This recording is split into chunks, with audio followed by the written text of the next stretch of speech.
എല്ലാവർക്കും യൂണിവേഴ്സൽ കോളേജിൻ്റെ യൂട്യൂബ് ക്ലാസ്സുകളിലേക്ക് സ്വാഗതം. ഞാൻ ജോജോ നെച്ചിക്കാട്ട്, 10ാം ക്ലാസ്സിൽ കണക്ക് പഠിപ്പിക്കുന്നു.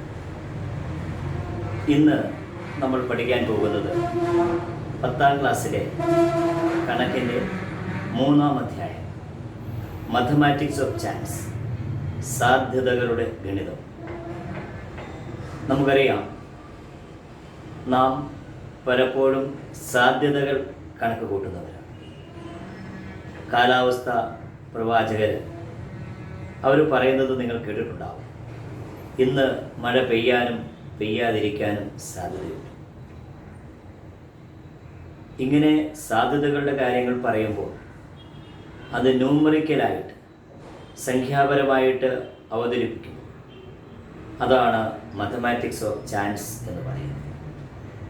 നാം പറയുന്ന സാധ്യതകൾ അത് കണക്കിലേക്ക് നമ്മൾ കൊണ്ടുവരുന്നു, മാത്സിലേക്ക് കൊണ്ടുവരുന്നു. അങ്ങനെ ന്യൂമറിക്കലി അത് എക്സ്പ്രസ് ചെയ്യുന്നു, അവതരിപ്പിക്കുന്നു, സംഖ്യാപരമായി അവതരിപ്പിക്കുന്നു. അതാണ് മാത്തമാറ്റിക്സ് ഓഫ് ചാൻസ്. ഈ അധ്യായം പബ്ലിക് എക്സാമിന് ഒത്തിരി മാർക്കുകൾ നൽകുന്നില്ല എങ്കിലും വളരെ ഇമ്പോർട്ടൻ്റ് ആയിട്ടുള്ള ഒരു അധ്യായമാണ്. വളരെ കുറച്ചു പഠിച്ചുകൊണ്ട് നല്ല മാർക്ക് സ്കോർ ചെയ്യാൻ, ഉള്ള മാർക്ക് മുഴുവനും സ്കോർ ചെയ്യാൻ നമ്മെ സഹായിക്കുന്ന ഒരു അധ്യായം. ചാപ്റ്ററിലേക്ക് നമുക്ക് പോകാം. ആദ്യം പഠിക്കേണ്ടത് maximum probability of a thing. ഒരു വസ്തുവിൻ്റെ പരമാവധി സാധ്യത എത്രയാണ്? അവൻ നാളെ വരുമോ ഇല്ലയോ എന്ന് ചോദിച്ചാൽ നമുക്കതിൻ്റെ ഉത്തരം പല രീതിയിൽ പറയാം. തീർച്ചയായും വരും, ഉറപ്പായും വരും. ഇപ്പോൾ സാധ്യത എത്രയാണ്? 100ൽ 100.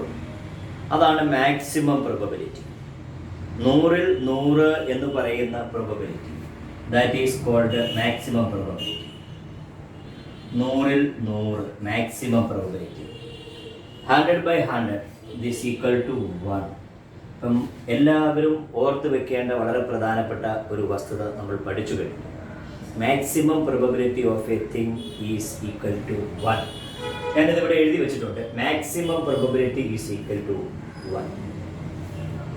ഇനി അവൻ നാളെ വരുമോ എന്ന് ചോദിച്ചാൽ പല ഉത്തരങ്ങളിൽ മറ്റൊരു ഉത്തരമായി വരാൻ സാധ്യതയുള്ള ഒന്നാണ് അവൻ ഉറപ്പായിട്ടും വരത്തില്ല. നാളെ വരത്തില്ല, ഇന്ന് മഴ പെയ്യത്തില്ല, ഉറപ്പാണ്. അപ്പോൾ അവിടെ വരാനുള്ള സാധ്യതയില്ല, മഴ പെയ്യാനുള്ള സാധ്യതയും ഇല്ല. അവിടെ സാധ്യത എന്ന് പറയുന്നത് ഒട്ടുമില്ല. ഒട്ടുമില്ല എന്ന് പറയുമ്പോൾ that is called the minimum probability of a thing. ഒരു വസ്തുവിൻ്റെ അല്ലെ ഒരു കാര്യത്തിൻ്റെ ഏറ്റവും കുറഞ്ഞ സാധ്യത അത് എത്രയാണ് എന്ന് ചോദിച്ചാൽ 0 minimum probability of a thing is equal to 0. This is the second thing that we have to learn from this lesson. ഇനി നമുക്ക് ഈ അധ്യായത്തിൽ പ്രധാനമായിട്ട് 3 കാര്യങ്ങളാണ് നമുക്ക് പഠിക്കാനുള്ളത്. ഒന്നാമത്തെ കാര്യം, how to find out the probability of a thing. Second, that is 1 at a time. ഒരു സമയത്ത് ഒരു കാര്യം പരിഗണിക്കുന്നു. അതാണ് ഒന്നാമത്തെ കാര്യം, probability of 1 at a time. Second, രണ്ടാമത് പഠിക്കാനുള്ളത് പ്രോബബിലിറ്റി ഓഫ് പെയേഴ്സ് ആണ്. മൂന്നാമത് പഠിക്കാനുള്ളത് ജോമെട്രിക്കൽ പ്രോബബിലിറ്റിയാണ്. ഈ 3 അധ്യായങ്ങൾ, ഈ 3 പോയിന്റ്സ് പഠിച്ചു കഴിയുമ്പോൾ ഈ ചാപ്റ്റർ തീരുകയാണ്. ആദ്യമേ നമുക്ക് നോക്കാം, ഒരു വസ്തുവിൻ്റെ പ്രോബബിലിറ്റി എങ്ങനെ നമുക്ക് കണ്ടുപിടിക്കാം. ഒരു വസ്തുവിൻ്റെ പ്രോബബിലിറ്റി, ഒരു വസ്തുവിൻ്റെ അല്ലെങ്കിൽ ഒരു കാര്യത്തിൻ്റെ പ്രോബബിലിറ്റി കാണുന്നതിനുള്ള ഫോർമുല പലരും പല രീതിയിൽ പറയുമെങ്കിലും ഞാൻ പറയുന്നു, ഏത് കാര്യത്തിൻ്റെ പ്രോബബിലിറ്റി ആണോ കണ്ടുപിടിക്കേണ്ടത്, എന്തിൻ്റെ പ്രോബബിലിറ്റി ആണോ കണ്ടുപിടിക്കേണ്ടത്, അതിൻ്റെ എണ്ണം എടുക്കണം ബൈ ടോട്ടൽ നമ്പർ. ഏതിൻ്റെ സാധ്യതയാണോ കാണേണ്ടത് അതിൻ്റെ എണ്ണം ബൈ ആകെ എണ്ണം. ഒന്നുകൂടെ പറയാം, ഏതിൻ്റെ പ്രോബബിലിറ്റി കാണണമോ അതിൻ്റെ നമ്പർ എടുക്കണം, ആ നമ്പർ ബൈ ടോട്ടൽ നമ്പർ എടുക്കണം. അതാണ് ഒരു വസ്തുവിൻ്റെ പ്രോബബിലിറ്റി എന്ന് പറയുന്നത്. ഞാനിവിടെ എഴുതിയിട്ടുണ്ട്, probability is equal to number by total. Short ആയിട്ടുള്ള ഒരു ഫോർമുലയാണ്. Number by total. ഒരു എക്സാമ്പിൾ നമുക്ക് ചെയ്ത് കാണിക്കാം. ഒരു എക്സാമ്പിൾ ചെയ്യുന്നു. ഒരു എക്സാമ്പിളിലേക്ക് നമ്മൾ വരുന്നു. ഒരു വസ്തുവിൻ്റെ പ്രോബബിലിറ്റി കാണും. ഒരു ബാഗിൽ ഇൻ എ ബാഗ്, ഒരു ബാഗ് ഇൻ എ ബാഗ്, ഒരു ബാഗിൽ ബ്ലാക്ക് കറുത്ത 12 ബീഡ്സ്, കറുത്ത 12 മുത്തുകളുണ്ട്, ബീഡ്സ് ഉണ്ട്. ഒരു വൈറ്റ് ആയിട്ടുള്ള വെള്ള ഒരു 18 എണ്ണവും ഉണ്ട്. രണ്ടും കൂടെ മിക്സ് ചെയ്തിട്ടിരിക്കും. ഒരു ബാഗിൽ 12 ബ്ലാക്ക് ബീഡ്സും 18 വൈറ്റ് ബീഡ്സും മിക്സ് ചെയ്തിട്ടിരിക്കുന്നു. നമ്മൾ ഇതെല്ലാം കൂടെ മിക്സ് ചെയ്തിട്ടിരിക്കുന്ന ഈ ബാഗിൽ നമ്മൾ കൈയിട്ട് without looking into it, without closed eyes, കണ്ണുകൾ അടച്ച് അതിലേക്ക് നോക്കാതെ നമ്മൾ ഒരു ബീഡ് എടുക്കുന്നു, ഒരു മുത്ത് നമ്മൾ എടുക്കുന്നു. അത് വൈറ്റ് ആകാം, ബ്ലാക്ക് ആകാം. വൈറ്റ് ആകാനുള്ള പ്രോബബിലിറ്റി എത്ര? ബ്ലാക്ക് ആകാനുള്ള പ്രോബബിലിറ്റി എത്ര? വെള്ളയാകാനുള്ള സാധ്യത എത്ര? കറുപ്പാകാനുള്ള സാധ്യത എത്ര? സാധ്യത കാണുന്നത് എങ്ങനെയാണ്? സാധ്യത കാണുന്നത് അതിൻ്റെ എണ്ണം ബൈ ടോട്ടൽ നമ്പർ. അപ്പോൾ നിങ്ങൾ ആദ്യം ചെയ്യേണ്ടത് ഇവിടെ ടോട്ടൽ എണ്ണം നമ്മൾ കണ്ടുപിടിക്കുന്നത്. ടോട്ടൽ എത്രയാണ്? 12 + 18 30 ആണ്. ഇനി ഏതിൻ്റെ പ്രോബബിലിറ്റി കാണണം?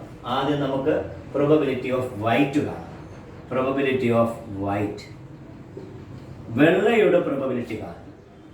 വെള്ള ബീഡ്സ്, വെള്ള മുത്തുകളുടെ പ്രോബബിലിറ്റി കാണണമെങ്കിൽ അതിൻ്റെ എണ്ണം എടുക്കണം. അതിൻ്റെ എണ്ണം എത്രയാണ്? 18 ബൈ ടോട്ടൽ എത്രയാണ്? 30. 18/30 ആണ് അതിൻ്റെ പ്രോബബിലിറ്റി.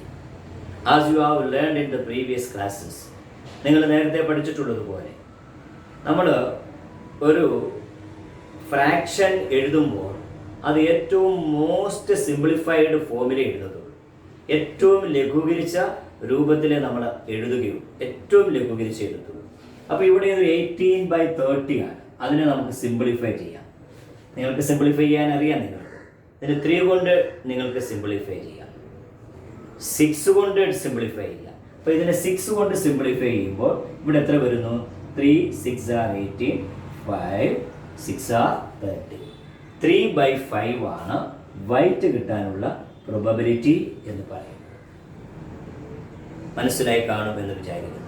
അടുത്തത് ബ്ലാക്കിൻ്റെ പ്രോബബിലിറ്റി കണ്ടുപിടിക്കണം. പ്രോബബിലിറ്റി ഓഫ് ബ്ലാക്ക്, കറുത്ത മുത്ത് കിട്ടാനുള്ള സാധ്യത. ഏതിൻ്റെ പ്രോബബിലിറ്റി കാണണമോ അതിൻ്റെ എണ്ണം എടുക്കണം. ബ്ലാക്കിൻ്റെ പ്രോബബിലിറ്റി കാണണമെങ്കിൽ ബ്ലാക്കിൻ്റെ എണ്ണം എടുക്കണം. ബ്ലാക്കിൻ്റെ എണ്ണം എത്രയാണ് ഇവിടെ? ബ്ലാക്കിൻ്റെ എണ്ണം 12. അതിൻ്റെ എണ്ണം എടുത്ത് നമ്പർ എടുക്കും. ഇനി ടോട്ടൽ നമ്പർ എടുക്കും. ടോട്ടൽ നമ്പർ എത്രയാണ്? 30. 12/30. As I have told you earlier, മുമ്പേ പറഞ്ഞതുപോലെ ഇറ്റ് ഷുഡ് ബി സിംപ്ലിഫൈ. ഇതിനെ നമുക്ക് ലഘൂകരിച്ചെടുക്കണം, ഏറ്റവും ചെറിയ രൂപത്തിലേക്ക് കൊണ്ടുവരണം. 6 കൊണ്ട് 2നെയും നമുക്ക് ഡിവൈഡ് ചെയ്യാം. 12നെ 6 കൊണ്ട് ഡിവൈഡ് ചെയ്യുമ്പോൾ 2 വരുന്നു, ഇവിടെ 5 വരുന്നു. 2/5 ഈസ് ദ ആൻസർ. ഈ 3/5 എന്ന് പറഞ്ഞാൽ എന്താണ്? അതായത് അതിനർത്ഥം എന്താണെന്ന് ചോദിച്ചാൽ ഈ ബാഗിൽ നിന്നും 5 ബീഡ്സ് നമ്മൾ എടുത്താൽ, 5 മുത്തുകൾ നമ്മൾ എടുത്താൽ അതിൽ 3 എണ്ണം എന്താകാനാ സാധ്യത? വൈറ്റ്. 2 എണ്ണം എന്താകാനാ സാധ്യത? ബ്ലാക്ക്. എന്തുകൊണ്ട്? അസീനോ വൈറ്റിൻ്റെ എണ്ണം നോക്കിക്കേ, ഇവിടെ 18. ബ്ലാക്കിൻ്റെ എണ്ണം എത്ര? ഇവിടെ 12. എണ്ണം കൂടുന്തോറും പ്രോബബിലിറ്റി കൂടുന്നുണ്ടാവും. ഇതാണ് ഒന്നാമത്തെ point. Probability of 1 at a time നമ്മൾ പഠിച്ചു കഴിഞ്ഞു. ഇതാണ് ഒന്നാമത്തെ പോയിന്റ്. ഇപ്പോൾ രണ്ടാമത്തെ പോയിന്റിലേക്ക് നമ്മൾ പോകും. ഒന്നാമത്തെ പോയിന്റ് പഠിച്ചു. സെക്കൻഡ് പോയിന്റിലേക്ക് നമ്മൾ പോകും. സെക്കൻഡ് പോയിന്റ് എന്ന് പറയുന്നത് പ്രോബബിലിറ്റി ഓഫ് പെയേഴ്സ് എന്ന് പറയും. ജോഡികളുടെ സാധ്യത. ജോഡികൾ വന്നാൽ സാധ്യത കണ്ടുപിടിക്കുന്നത് എങ്ങനെയാണ്? I will explain this with one example. ഒരു ഉദാഹരണത്തോടു കൂടി ഞാനത് ഒന്ന് വിശദീകരിക്കാം. ഇപ്പോൾ എൻ്റെ ഈ റൈറ്റ് ഹാൻഡിൽ, അല്ലെങ്കിൽ ഇവിടെ ഞാൻ നിൽക്കുന്നിടത്ത് ഇവിടെ ഒരു കൊട്ടയ്ക്കകത്ത് അല്ലെങ്കിൽ ഒരു ബാഗിൽ കുറച്ച് പച്ച മാങ്ങയും പഴുത്ത മാങ്ങയും ഉണ്ട്. ഇപ്പുറത്തുമുണ്ട് മറ്റൊരു ബാഗ്, മറ്റൊരു സഞ്ചി. അതിലുമുണ്ട് പച്ച മാങ്ങയും പഴുത്ത മാങ്ങയും. 2 എണ്ണമാണ്. 2 ബാഗിനകത്തും പച്ച മാങ്ങയും പഴുത്ത മാങ്ങയും ഉണ്ട്. അത് മിക്സ് ചെയ്തിട്ടിരിക്കുക, ഒരുപോലെയല്ല. ഇതിൽ നിന്ന് ഒരെണ്ണം നമ്മൾ എടുക്കുന്നു, രണ്ടെണ്ണത്തിൽ നിന്ന് ഓരോന്ന് വീതം എടുക്കുന്നു, without looking into it. അതിലേക്ക് നമ്മൾ നോക്കാതായിരുന്നു, വിത്തൗട്ട് ക്ലോസ്ഡ് ഐസ്, കണ്ണുകൾ അടച്ച നമ്മൾ എടുക്കുന്നത്. അങ്ങനെ എടുക്കുമ്പോൾ അവിടെ 3 തരത്തിലുള്ള പ്രോബബിലിറ്റി ഉണ്ടാകാൻ സാധ്യതയുണ്ട്. അതിനെക്കുറിച്ചാണ് നമ്മൾ പഠിക്കാൻ പോകുന്നത്. അപ്പം പച്ചമാങ്ങയുടെയും പഴുത്ത മാങ്ങയുടെയും എക്സാമ്പിൾ ഈ പ്രോബബിലിറ്റി ഓഫ് പെയേഴ്സിൻ്റെ വലിയൊരു എക്സാമ്പിളാണ്. നിങ്ങൾ ഒരിക്കലും മറക്കാതിരിക്കാൻ തരത്തിലുള്ള ഒരു ഉദാഹരണമാണ്. അപ്പം ഞാൻ പറഞ്ഞത് ഒന്നുകൂടെ ഇവിടെ അവതരിപ്പിക്കുകയാണ്. ഒരു ബാഗ്, മറ്റൊരു ബാഗ്, 2 ബാഗും 2 സഞ്ചിയും. ഇവിടെ പച്ചമാങ്ങയുണ്ട്, അതായത് റോ പച്ചമാങ്ങ 10 എണ്ണമുണ്ട് ഈ കുട്ടയിൽ. മറ്റേ രണ്ടാമത്തെ കുട്ടയിൽ പച്ചമാങ്ങ 12 എണ്ണമുണ്ട്. ഇവിടെ റൈപ്പൻഡ്, അതായത് വിളഞ്ഞ അല്ലെങ്കിൽ പഴുത്ത മാങ്ങ, അത് ഇവിടെ ഒരു 14 എണ്ണമുണ്ട്. ഇവിടെ റൈപ്പൻഡ് ഒരു 16 എല്ലാവർക്കും എക്സാമ്പിൾ മനസ്സിലായി എന്ന് വിചാരിക്കുന്നു. ഒരു കുട്ടയിൽ 10 പച്ചമാങ്ങയും 14 പഴുത്ത മാങ്ങയും ഉണ്ട്. മറ്റൊരു കുട്ടയിൽ 12 പച്ചമാങ്ങയും 16 പഴുത്ത മാങ്ങയും ഉണ്ട്, മിക്സ് ചെയ്തിട്ടിരിക്കുക. ഇനിയും ഈ കുട്ടയിൽ നിന്ന് ഇത് മിക്സ് ചെയ്തിട്ടിരിക്കുന്നതാണ് 2 കുട്ടകളിൽ നിന്ന് ഓരോ മാങ്ങ വീതം നമ്മൾ എടുക്കുന്നു.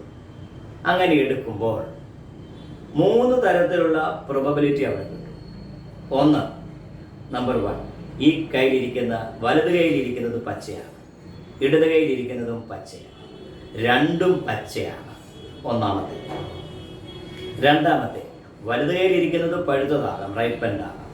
ലെഫ്റ്റ് ഹാൻഡിൽ ഇടത് കയ്യിലിരിക്കുന്നതും റൈപ്പൻഡ് പഴുത്തതാകാം, അപ്പം രണ്ടും പഴുത്തതാകാം. മൂന്നാമത്തേത്, ഒന്ന് പച്ചയാകാം, ഇത് പച്ചയാകാം, ഇത് പഴുത്തതാകാം. അപ്പോൾ ഒന്ന് പച്ചയും പഴുത്തതുമാണ്. അങ്ങനെ 3 തരത്തിലുള്ള പ്രോബബിലിറ്റിയാണ് ഉള്ളത്. ഒന്നുകൂടെ പറയാം, രണ്ടും പച്ചയാകാം, രണ്ടും പഴുത്തതാകാം, ഒന്ന് പച്ചയും ഒന്ന് പഴുത്തതുമാകാം. അങ്ങനെ 3. അപ്പോൾ ഈ 3 പ്രോബബിലിറ്റി 3 ചോദ്യങ്ങളായിട്ടാണ് വരുന്നത്. രണ്ടും പച്ചയാകാനുള്ള സാധ്യത എത്ര? What is the probability of both being raw? രണ്ടും പഴുത്തതാകാനുള്ള സാധ്യത എത്ര? What is the probability of both being ripened? What is the probability that one being raw and one being ripened? ഒന്ന് പച്ചയും ഒന്ന് പഴുത്തതുമാകാനുള്ള സാധ്യത എത്ര? ഈ പേഴ്സ് വന്നാൽ, ജോഡികൾ വന്നാൽ, 2 at a time വന്നാൽ, അവിടെ നമ്മൾ പ്രോബബിലിറ്റി കാണുന്നതിന് ഇതുപോലെ തന്നിരിക്കുന്ന ചോദ്യം നിങ്ങൾ ഒന്ന് നിങ്ങളുടെ പേപ്പറിൽ റെപ്രസെൻ്റ് ചെയ്യണം. എന്നിട്ട് ടോട്ടൽ എണ്ണം കാണണം. ടോട്ടൽ ഇവിടെ ടോട്ടൽ എത്ര ഉണ്ട്? 24, 24. ഇവിടെ ടോട്ടൽ എത്രയുണ്ട്? ഇവിടെ ടോട്ടൽ 28. ഇതാണ് ഫസ്റ്റ് സ്റ്റെപ്പ്. സെക്കൻഡ് സ്റ്റെപ്പ് എന്താണെന്ന് ചോദിച്ചാൽ ടോട്ടൽ പോസിബിൾ പേഴ്സ് കണ്ടുപിടിക്കണം. ടോട്ടൽ പോസിബിൾ പേഴ്സ് കണ്ടുപിടിക്കണം. ആകെ സാധ്യമായ ജോഡികൾ, ആകെ സാധ്യമായ എത്ര ജോഡികൾ വരെ ഇതിനകത്ത് കിട്ടും, അത് കാണുന്നതിന് ഇത്രയേ ഉള്ളൂ. ഓർത്തിരിക്കണം, ഇത് രണ്ടും കൂടെ പ്ലസ് ചെയ്യരുത്, ഇത് രണ്ടും കൂടെ ഇൻറ്റു ചെയ്ത് വെക്കണം. 28 × 24. ഇതാണ് ടോട്ടൽ പോസിബിൾ പേഴ്സ്, ആകെ സാധ്യമായ ജോഡികൾ കാണുന്നതിന് ഇത് രണ്ടും കൂടി ഈ ടോട്ടൽ ഇൻറ്റു ഈ total. 4 8s are 32, reminder 3. 2 4s are 8, 11. 2 8 are 16, reminder 1. 2 2 4 5, 2 7 6. 672 ആണ്. 672 പോസിബിൾ പേഴ്സ് ഉണ്ട്. 672 പോസിബിൾ പേഴ്സ് ഉണ്ട്. ആകെ സാധ്യമായ ജോഡികളുടെ എണ്ണം 672 ആണ്. ഇനി ഇത് വെച്ചാണ് നമ്മൾ 3 പ്രോബബിലിറ്റിയും കാണുന്നത്. അതായത് ഒന്നാമത്തേത്, first question, probability of both raw. Probability of both raw, രണ്ടും പച്ചയാകാനുള്ള സാധ്യത കണ്ടുപിടിക്കുന്നത് എങ്ങനെയാണ്? ഇതും പച്ചയാകണോ അതും പച്ചയാകണം? വളരെ എളുപ്പമാണ്. ഇങ്ങനെ ഒരു ഫിഗർ നിങ്ങളുടെ കയ്യിലുണ്ടെങ്കിൽ, ഇങ്ങനെ ഒരു റെപ്രസെൻറ്റേഷൻ നിങ്ങളുടെ കയ്യിലുണ്ടെങ്കിൽ, ഇവിടുത്തെ റോ എത്രയുണ്ട്? 10. അവിടുത്തെ റോ എത്രയുണ്ട്? 12. ഇത് രണ്ടും കൂടെ നിങ്ങൾ ഇൻറ്റു ചെയ്യുന്നു. ഇത് രണ്ടും കൂടെ നിങ്ങൾ എന്ത് ചെയ്യുന്നു? ഇൻറ്റു ചെയ്യുന്നു, ഗുണിക്കുന്നു. 10 × 12. 10 × 12 എത്രയാണ്? Equal to 120. 120 by total possible pace 672. That is the answer. ഞാൻ മുമ്പ് പറഞ്ഞിരിക്കുന്നത് പോലെ നിങ്ങൾ ഇതിനെ സിംപ്ലിഫൈ ചെയ്തോ. Okay, that is easy for you to simplify. അപ്പോൾ ബോത്ത് റോയുടെ പ്രോബബിലിറ്റി രണ്ടും പച്ചയാകാനുള്ള സാധ്യത കാണുന്നത് എങ്ങനെയാണ്? ഇവിടുത്തെ പച്ച ഇൻറ്റു അവിടുത്തെ പച്ച ബൈ ടോട്ടൽ പോസിബിൾ പേസ്. ഇവിടുത്തെ പച്ചകളുടെ എണ്ണം ഗുണം അവിടുത്തെ പച്ചയുടെ എണ്ണം ബൈ ആകെ സാധ്യമായ ജോഡികൾ. അത് എഴുതി വെച്ചാൽ മതി. അപ്പം രണ്ടാമത്തെ പോയിന്റിലേക്ക് വരുന്നത് 3 ചോദ്യങ്ങളാണ്. പ്രോബബിലിറ്റി ഓഫ് ബോത്ത് റൈപ്പൻഡ്, രണ്ടും പഴുത്തതാകാനുള്ള സാധ്യത എത്രയാണ്? അപ്പോൾ ഇവിടെ പഴുത്തത് എത്ര ഉണ്ട്? 14. ഇവിടെ പഴുത്തത് എത്ര ഉണ്ട്? 16. അത് രണ്ടും കൂടെ ഗുണിക്കുക. 14 × 16 ബൈ ടോട്ടൽ പോസിബിൾ പേസ് 672. ഇത് ചെയ്ത് കഴിയുമ്പോൾ you will get the answer of both being ripened, രണ്ടും പഴുത്തതാകാനുള്ള സാധ്യത ഇത് ചെയ്ത് കഴിയുമ്പോൾ യു വിൽ ബി ഗെറ്റിംഗ്, നിങ്ങൾക്ക് ലഭിക്കുന്നുണ്ടാവും. I think it is clear to. ഞാൻ നിങ്ങളോട് പറഞ്ഞു 3 ചോദ്യങ്ങളാണ്. 1 രണ്ടും പച്ച, 2 രണ്ടും പഴുത്തത്. ഇനി മൂന്നാമത്തെ ചോദ്യം എന്താണ്? 1 പച്ചയും 1 പഴുത്തതുമാകാനുള്ള സാധ്യത എത്രയാണ്? 1 പച്ചയും 1 പഴുത്തതുമാകാനുള്ള സാധ്യത എത്രയാണ്? What is the probability of 1 raw and 1 ripened? 1 ripened, 1 പച്ചയും 1 പഴുത്തതുമാകാനുള്ള സാധ്യത എത്രയാണ്? അത് വളരെ ഈ ഫിഗറിൽ നിന്നും വളരെ സിംപ്ലിഫൈ ചെയ്ത് നമുക്ക് വളരെ ഈസി ആയിട്ട് നമുക്ക് കണ്ടുപിടിക്കാം. എല്ലാവരും ഒന്ന് നോക്കണം എന്താ ചെയ്യേണ്ടതെന്ന് ചോദിച്ചാൽ ഇങ്ങോട്ട് നോക്കണം. ഇത് റോയാണ്, ഇത് റൈപ്പൻ്റ് ആണ്. ഇത് ഇങ്ങനെ ഇൻറ്റു ചെയ്യണം, ഇതിങ്ങനെ ഇൻറ്റു ചെയ്യണം. ഇത് ഇങ്ങനെ ഇൻറ്റു ചെയ്യണം. നോക്കിക്കേ, 10 × 16, 10 × 16, അതായത് റോ ഇൻറ്റു റൈപ്പൻ പ്ലസ്, എന്നിട്ട് അത് പ്ലസ് ചെയ്യണം. ഇതേ ഇൻറ്റു ഇത് 14 × 12 ബൈ ടോട്ടൽ പോസിബിൾ പേസ് 672. 10 × 18, 18 അല്ല 16, 10 × 16 ഇത് ഇൻറ്റു ഇത് പ്ലസ് 12 × 14, അത് രണ്ടും കൂടെ കൂട്ടിക്കിട്ടുന്ന ആൻസർ ഡിവൈഡഡ് ബൈ 672, 672. ഇതാണ് 1 ബീയിങ് റോ ആൻഡ് 1 ബീയിങ് റൈപ്പൻഡിൻ്റെ പ്രോബബിലിറ്റി കാണുന്നതിനുള്ള formula. I think the second one is also clear to you, that is probability of pairs. And now we move to the last അവസാനത്തെ മൂന്നാമത്തെ പോയിന്റിലേക്ക് നമ്മൾ പോവുകയാണ്. That is geometrical probability, അല്ലേ? Geometrical probability, ജാമിതീയ സാധ്യത എന്ന് പറയുന്നത്. എന്താണ് ജാമിതീയ സാധ്യത അല്ലെങ്കിൽ ജോമെട്രിക്കൽ പ്രോബബിലിറ്റി എന്ന് പറയുന്നത്? ജോമെട്രിക്കൽ പ്രോബബിലിറ്റി, ജോമെട്രി എന്ന വാക്ക് കേൾക്കുമ്പോഴേ ഫിഗേഴ്സാണ്. ഫിഗേഴ്സുമായി ബന്ധപ്പെട്ടുള്ള പ്രോബബിലിറ്റിയാണ് ജോമെട്രിക്കൽ പ്രോബബിലിറ്റി എന്ന് പറയുന്നത്. ഫോർ എക്സാമ്പിൾ, നിങ്ങൾക്ക് ഒരേ സമയത്ത് 2 ഫിഗർ തരും. ഈ 2 ഫിഗറിൽ ഒരു ഫിഗർ മറ്റൊരു ഫിഗറിൻ്റെ ഉള്ളിലായിരിക്കും.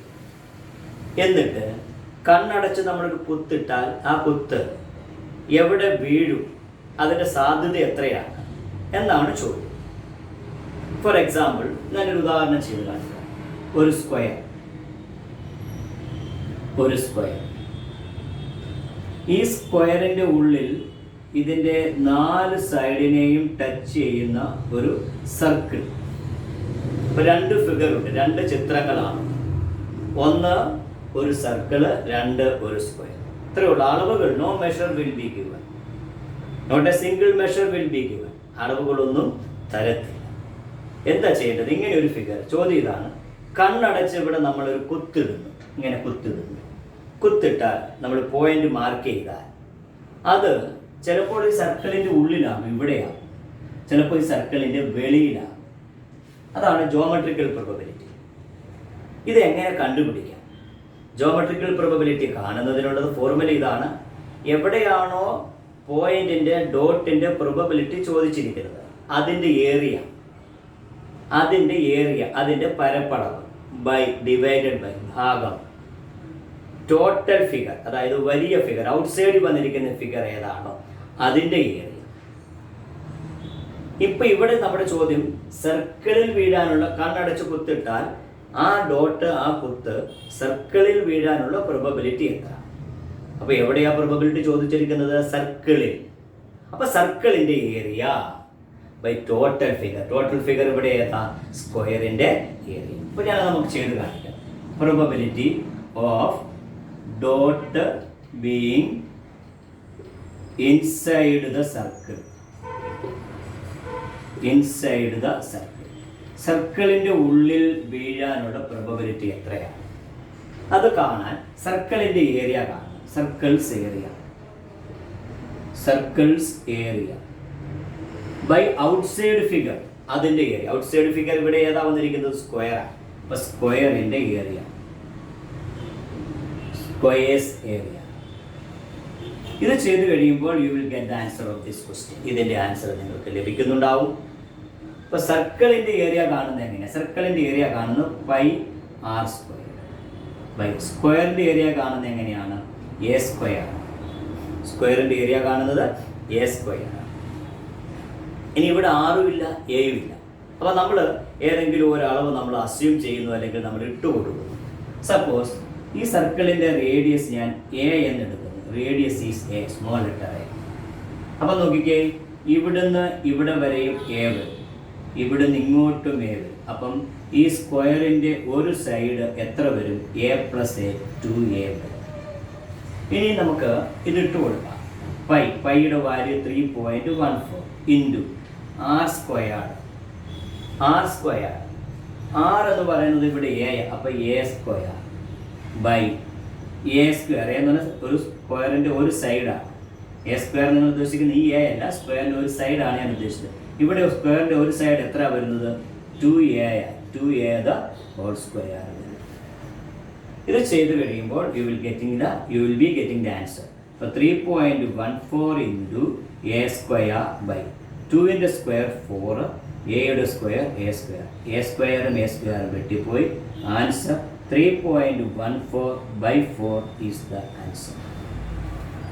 അതായത് കണ്ണടച്ചൊരു കുത്തിട്ടാൽ ആ കുത്ത് സർക്കിളിനുള്ളിൽ വീഴാനുള്ള സാധ്യത ഇത്രയാണ്, 3.14/4. ഒന്നുകൂടെ പറഞ്ഞാൽ 4 കുത്താണ് നമ്മൾ ഇടുന്നതെങ്കിൽ ആ 4 കുത്തിൽ 3.14 കുത്തും എവിടെ വീഴും? ഈ സർക്കിളിൻ്റെ ഉള്ളിൽ വീഴും. There comes another question. അവിടെയാണ് മറ്റൊരു ചോദ്യം വരുന്നത്. എന്താണ് മറ്റൊരു ചോദ്യം? സർക്കിളിൻ്റെ വെളിയിൽ വീഴാനുള്ള സാധ്യത എത്രയാണ്? ആ ഡോട്ട് സർക്കിളിൻ്റെ ഔട്ട്സൈഡിൽ വരാനുള്ള പ്രോബബിലിറ്റി സാധ്യത എത്രയാണ്? That is easy to find out. വളരെ പെട്ടെന്ന് കണ്ടുപിടിക്കാം. എങ്ങനെ കണ്ടുപിടിക്കാം? ആകെ എത്ര കുത്തിടുന്നു?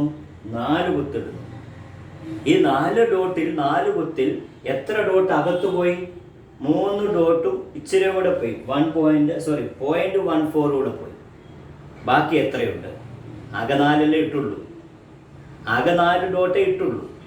അതിൽ 3.14 സർക്കിളിൻ്റെ ഉള്ളിൽ പോയി. ബാക്കി എത്രയുണ്ട്? അപ്പോൾ സർക്കിളിൻ്റെ അകത്ത് വെളിയിൽ വീഴാനുള്ള പ്രോബബിലിറ്റി കാണുന്നത് ഈ ആൻസറിൽ നിന്നുമാണ്. നമുക്ക് ഈ ആൻസർ അറിയാമെങ്കിൽ, ഉള്ളിൽ വീഴാനുള്ള പ്രോബബിലിറ്റി അറിയാമെങ്കിൽ വെളിയിൽ വീഴാനുള്ള പ്രോബബിലിറ്റിയും കണ്ടുപിടിക്കാം. അപ്പോൾ probability of dot outside the സർക്കിളാണ്. സർക്കിളിൻ്റെ വെളിയിൽ ആകെ എത്ര ഉള്ളത്? 4.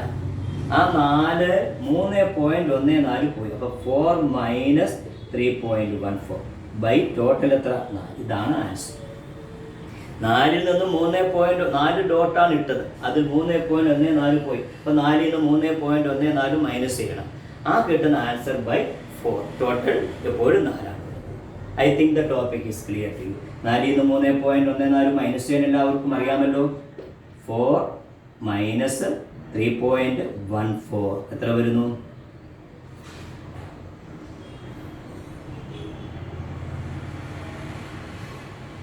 0.86/4 ആണ് ആ ഡോട്ട് ഈ 4 കോർണറിൽ വീഴാനുള്ള, സർക്കിളിൻ്റെ വെളിയിൽ വീഴാനുള്ള പ്രോബബിലിറ്റി എന്ന് പറയുന്നത്. ഈ ചാപ്റ്ററിൻ്റെ ആകെത്തുക ഇത്രയുമേ ഉള്ളൂ.